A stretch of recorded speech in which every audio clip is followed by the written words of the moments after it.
அனைவருக்கும் வணக்கம்.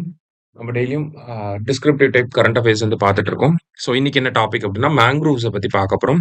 எதனால அப்படின்னா ஜூலை 26 வந்து இன்டர்நேஷனல் மேங்க்ரூவ் டே. ஓகேங்களா, international day for the conservation of mangrove ecosystem.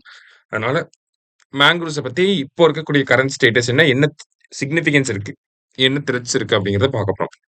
First மேங்க்ரூவ்ஸ்னா என்ன அப்படின்னு சொல்லி பார்த்தீங்கன்னா, they are salt tolerant trees அப்படின்னு சொல்லி சொல்லுவாங்க. எங்க இருக்கும் அப்படின்னு சொல்லி பார்த்தீங்கன்னா, ஃப்ரெஷ் வாட்டரும், சீ வாட்டரும் மீட் பண்ணக்கூடிய இடத்துல தான் நமக்கு மேங்க்ரூவ்ஸ் அப்படிங்கிறது இருக்கும். ஓகேங்களா? ஸோ அதுக்கப்புறமா இந்த மேங்க்ரூவ்ஸை பொறுத்தவரைக்கும் பார்த்தீங்கன்னா, ஏரியல் ரூட்ஸ் அப்படிங்கிறது இருக்கும். ஓகேவா? ஏன்னா அது சதுப்பு நிலங்கள் இருக்கனால ஏரியல் ரூட்ஸை பேஸ் பண்ணி தான் அது வந்து நியூட்ரியன்ஸ், ஆக்ஸிஜன் எல்லாத்தையுமே அப்சர்வ் பண்ணி ரிலீஸ் பண்ணிட்டு இருக்கும். சரியா? இந்தியாவை பொறுத்தவரைக்கும் பார்த்தீங்கன்னா, மேங்க்ரூவ்ஸோட டோட்டல் ஸ்கொயர் கிலோமீட்டர் எவ்வளவு இருக்குன்னா 4991.68 ஸ்கொயர் கிலோமீட்டர்ஸ் இருக்கு. சரியா? இது வந்து India state of forest report படி இவ்வளவு இருக்கு அப்படிங்கறது சொல்றாங்க.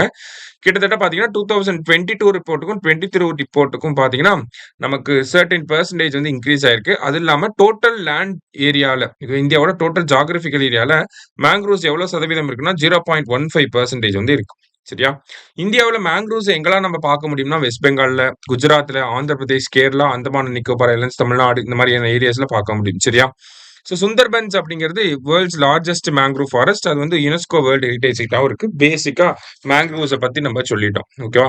இப்போ அதனுடைய சிக்னிஃபிகன்ஸை பத்தி சொல்ல போறோம். ஃபர்ஸ்ட் எடுத்தோடனே கோஸ்டல் ப்ரொடெக்ஷன் அப்படிங்கிறது, இந்த மேங்க்ரூவ்ஸ் வந்து பாத்தீங்கன்னா பயோஷீல்டா ஆக்ட் ஆகுது. எதுக்கு அகைன்ஸ்டா? கோஸ்டல் எரோஷனுக்கு அகைன்ஸ்டா.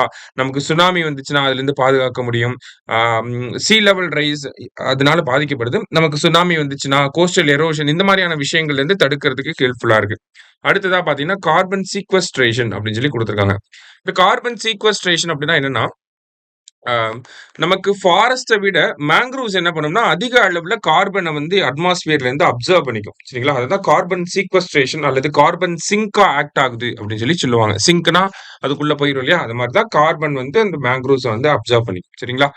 அடுத்ததா எக்கனாமிக் லைவ்லிஹுட். ஓகேங்களா? நிறைய கோஸ்டல் கம்யூனிட்டிஸ்க்கு வந்து ஹெல்ப்ஃபுல்லா இருக்கும். ஓகேங்களா? ஃபிஷ் ஃபார்மிங் பண்ண முடியும், ஃபிஷ்ஷோட ப்ரீடிங் சென்டர்ஸா இருக்கு, எக்கோ டூரிசம் பண்ண முடியும். இது எல்லாமே பாத்தீங்கன்னா நமக்கு லோக்கல் பீப்புளுக்கு ரொம்ப எக்கனாமிக்கலா ஹெல்ப் பண்ணுது. அதே மாதிரி ஒரு வைட் பயோடைவர்சிட்டி இருக்கக்கூடிய ஏரியா தான் இந்த மேங்க்ரூவ்ஸ் அப்படிங்கிறது. டிஃப்ரெண்ட் ஸ்பீசிஸ் ஆஃப் பேர்ட்ஸ், அந்த மைக்ரேட்டரி பேர்ட்ஸ் எல்லாமே வந்து மேங்க்ரூவ் எக்கோ சிஸ்டம்ல நம்மளால அதிகமா பார்க்க முடியும். சரிங்களா? இப்போ இந்த மேங்க்ரூவ்ஸ்க்கு என்னெல்லாம் த்ரெட் இருக்கு அப்படின்னு சொல்லி பாத்தீங்கன்னா, ஃபர்ஸ்ட் வந்து டீஃபாரஸ்டேஷன். நம்ம அர்பனைசேஷன் அப்படிங்கிற இந்த ஒரு கான்செப்ட்னால என்ன ஆகுது அப்படின்னா, நமக்கு நிறைய மேங்க்ரூவ்ஸை நம்ம இழந்துகிட்டே வரோம். சரிங்களா? ஸோ இப்பதான் நம்ம மேங்க்ரூவ் கன்சர்வேஷன் ஆக்டிவிட்டிஸ்லாம் ஆரம்பிச்சிருக்கோம். முன்னாடிலாம் பாத்தீங்கன்னா ஒரு அன்செக்டு growth அப்படிங்கிறது இருந்துச்சு, அன்செக்டு டெவலப்மெண்ட் அப்படிங்கிறது இருந்துச்சு. டூரிசம் இந்த மாதிரியான காரணங்கள்னால நம்ம டீஃபாரஸ்டேஷன் அதிகமா பண்ணிருப்போம், மேங்க்ரூவ் காடுகளை அழிச்சிருப்போம்.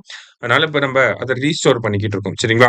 அடுத்தது கிளைமேட் சேஞ்ச். கிளைமேட் சேஞ்ச்னால என்ன ஆகுதுன்னா அந்த சீ லெவல் அப்படிங்கிறது இன்க்ரீஸ் ஆகுது. சீ லெவல் இன்க்ரீஸ் ஆகுறதுனால அந்த மேங்க்ரூவ்ஸ் எல்லாமே வந்து சீ லெவல் இன்க்ரீஸ் ஆனனால ரொம்ப பாதிக்கப்படுது அப்படிங்கறது சொல்றாங்க. It is being pushed towards landwards அப்படின்னு சொல்லி சொல்லுவாங்க. ஓகேவா?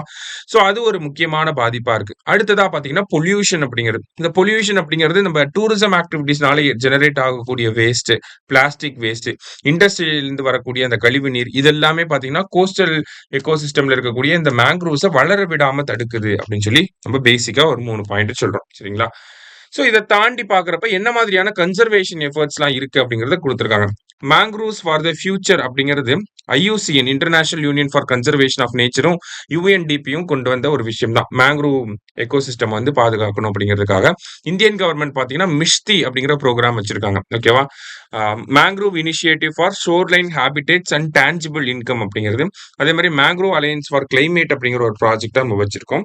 நம்ம லோக்கல் லெவல்ல பாத்தீங்கன்னா ஒவ்வொரு ஸ்டேட்லயும் ஒரு சில கன்சர்வேஷன் ப்ரோக்ராம்ஸ் இருக்கு. தமிழ்நாடுல வெட்லேண்ட் மிஷன் அப்படிங்கிறது இருக்கு. வெஸ்ட் பெங்கால்ல பாத்தீங்கன்னா சஸ்டைனபிள் அக்ரிகல்ச்சர் இன் மேங்க்ரூவ் எக்கோசிஸ்டம் அப்படிங்கிற ப்ராஜெக்ட் இருக்கு. இதெல்லாம் வந்து சொல்லலாம். அதே மாதிரி வேர்ல்டு லெவல்ல மேங்க்ரூவ் கன்சர்வேஷனுக்கு ஒரு முக்கியமான அடித்தளமிட்டவர் யார் அப்படின்னு சொல்லி பாத்தீங்கன்னா MS சுவாமிநாதன் தான். சரிங்களா? MS சுவாமிநாதன் தான் என்ன பண்ணிருப்பாரு அப்படின்னா மேங்க்ரூவ் கன்சர்வேஷனோட இம்பார்ட்டன்ஸை பத்தி ஃபர்ஸ்ட் பேசியிருப்பாரு. அதே மாதிரி சார்ட்டர் ஆன் மேங்க்ரூவ்ஸ் அப்படிங்கறத வெளியிட்டிருப்பாரு. ஓகேங்களா? சார்ட்டர் ஆன் மேங்க்ரூவ்ஸ் அப்படிங்கறத 1992ல வெளியிட்டிருப்பாரு. சோ இதை பேஸ் பண்ணி தான் இப்போ வரைக்குமே நமக்கு மேங்க்ரூவ் கன்சர்வேஷன் ஆக்டிவிட்டிஸ் எல்லாமே வந்து நடந்துகிட்டு இருக்கு. சரியா? சோ முக்கியமான ஒரு டாபிக், நல்லா நோட் பண்ணி வச்சுக்கோங்க. தேங்க்யூ. சுரேஷ் IAS அகாடமி, வெற்றியின் முகவரி.